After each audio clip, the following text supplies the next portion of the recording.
ঠিকই বলেছেন। অনেকে দুধ পরিবহনে খেজুর পাতা, কলা পাতা, এমনকি কচুরি পানা ব্যবহার করেন। এতে পুষ্টি সমৃদ্ধ দুধের গুণে গুণে অনেক ক্ষতি হয়। এখন থেকে আপনারা পিজির সদস্যরা দুধ সরাসরি নিয়ে যাবে বিএমসিসিতে। বিএমসিসি হলো ভিলেজ মিল্ক কালেকশন সেন্টার।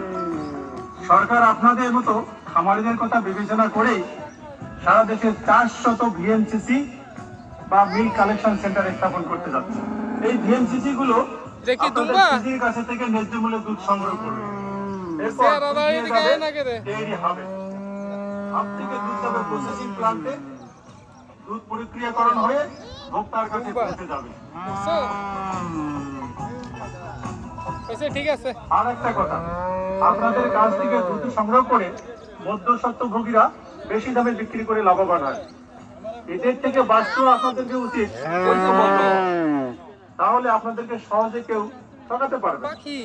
আর সকল সদস্যকে দুধ দিয়ে কালেকশন সেন্টারে যাওয়ারও প্রয়োজন হবে না।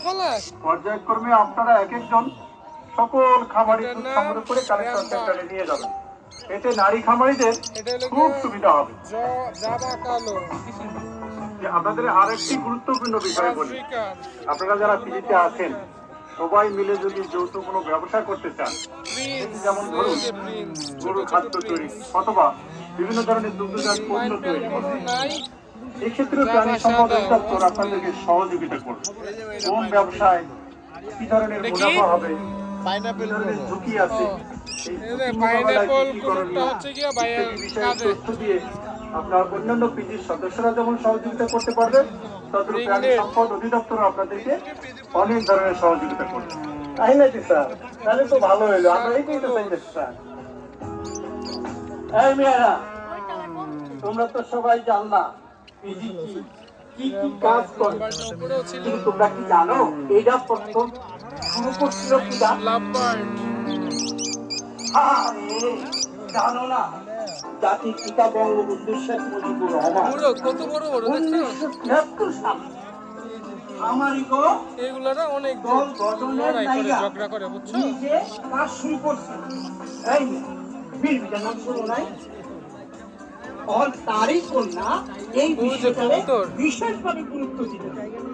আমরা অহন আর একলা না, আমাকে অহন উচিত আলাপ কইরা শিক্ষা কইরা গবাদি পশু লালন পালনে মনোযোগ দেওয়া। কারণ পশু পাখির উন্নতি করলেই দেশের উন্নতি তাড়াতাড়ি হইবে। বুঝলা? তাহলে ঠিক আছে, আজকের মতো এখানে শেষ করছি। আপনারা সবাই ভালো থাকবেন। এই যে টার্কি মুরগি, মুরগির বাবু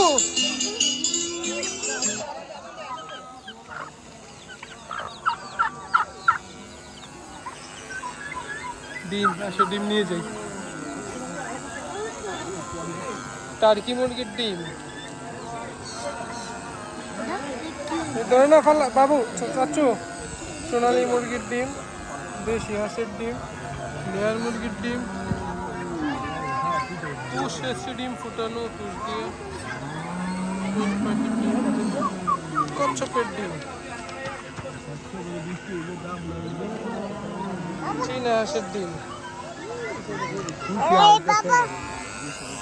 I'm going to